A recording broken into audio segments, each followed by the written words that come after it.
Et on est à l'issue d'un processus législatif avec le vote en toute dernière lecture par l'Assemblée nationale de la loi bioéthique, de cette révision. Ça a duré des années de discussions, d'états généraux, de première, deuxième, troisième lecture, passage au Sénat, rejet par le Sénat et vote par l'Assemblée qui a le dernier mot de cette loi, au fond, de déconstruction éthique.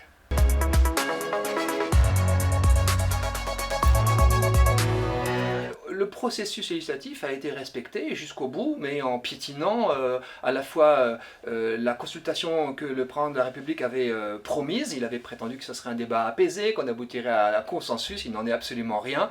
Donc effectivement, par rapport à son prédécesseur, le jeu de dupes a persisté en termes de bioéthique. Il a donné la parole à des parlementaires et le pouvoir au fond à des parlementaires qui sont allés très loin dans la transgression.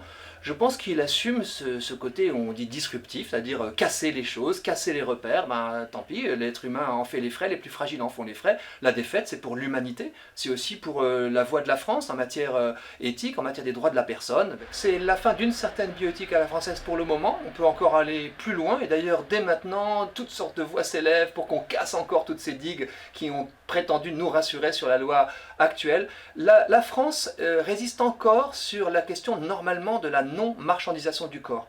Mais déjà, on le sait, avec la PMA prétendument pour toutes, elle va devoir importer du sperme, certains parlent même de rémunérer les donneurs, donc c'est ça qui va être cassé, et ça c'est très grave parce que la France a une conception de la dignité de l'homme qui justement fait que nous ne sommes pas propriétaires de notre corps. On ne peut pas acheter et vendre des produits du corps humain. Et c'est une exception, moi je l'avais dit à Emmanuel Macron quand je l'ai rencontré, vraiment que la France puisse être ce pays des droits de la personne qui résiste à l'utilitarisme anglo-saxon. Jusqu'à maintenant, la France avait résisté à l'instrumentalisation de l'être humain sur le plan commercial. Mais avec cette prétendue PMA pour toutes, eh bien, on entre dans le commerce mondial des gamètes et ça c'est vraiment un glissement très grave. On a franchi une ligne rouge avec des conséquences énormes pour le plus fragile, c'est-à-dire l'embryon et l'enfant.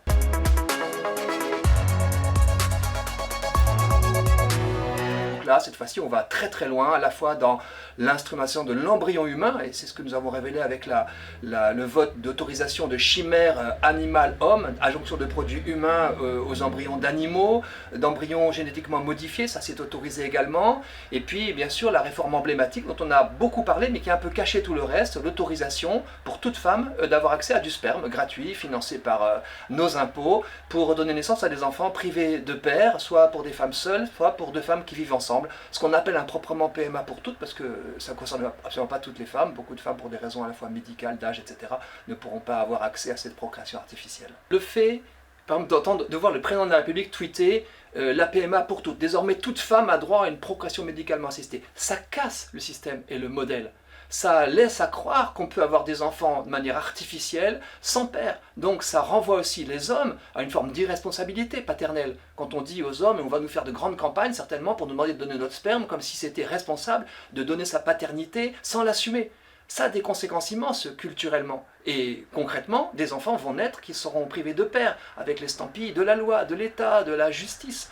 On va rentrer aussi dans un commerce de gamètes avec des pays étrangers qui n'est pas sans conséquence sur l'identité des personnes, avec une question toujours difficile, douloureuse, de l'anonymat ou pas du don de gamètes. Quant à l'embryon humain aussi, le fait de le traiter comme une chose, le fait d'en faire des médicaments éventuellement, de penser, de rêver d'en faire des médicaments, eh bien ça a des conséquences majeures en termes de financement. On va moins financer des recherches éthiques et davantage financer des recherches non éthiques. Donc on est tous perdants, l'enfant, la société et la conception que nous avons ensemble des droits de la personne.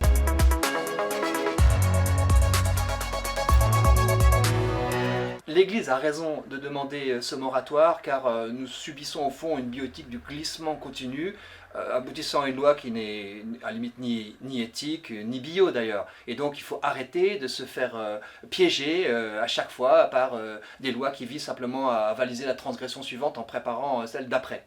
Quant à nous, nous allons continuer d'agir contre cette loi, contre la loi injuste, qu'elle soit votée ou pas. Eh bien, c'est notre devoir de lutter contre l'injustice et de protéger les plus fragiles. Ce que nous demandons de plus particulier, c'est la reconnaissance d'un principe de précaution.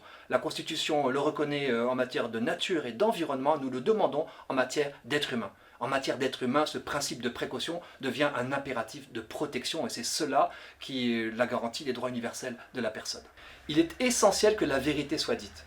que quelques résistants, je pense aux parlementaires, à la centaine de parlementaires qui ont voté contre cette loi, c'est essentiel qu'une vérité soit dite dans ces débats et qu'on puisse donc ensuite se positionner par rapport à ceux qui ont dit la vérité, qui ont dit l'injustice, pour pouvoir reconquérir ensuite davantage de justice. Et puis sur le plan de l'efficacité, le fait de nous être mobilisés à éviter certaines dispositions. Donc ne jamais se décourager, et je le dis à tous ceux qui se sont mobilisés en vue bien sûr d'une loi qu'ils espéraient ne pas voir voter, ne vous découragez pas, continuez d'agir, rejoignez les personnes, soutenez les personnes aussi qui souffrent d'infertilité, qui souffrent de difficultés avec le handicap, car seule une politique d'accueil de ces personnes, d'accueil des personnes fragiles, eh bien, pourra faire comprendre à la société que l'enjeu n'est pas la toute-puissance, mais l'enjeu c'est l'accueil et le respect de la vulnérabilité et la solidarité vis-à-vis des gens fragiles.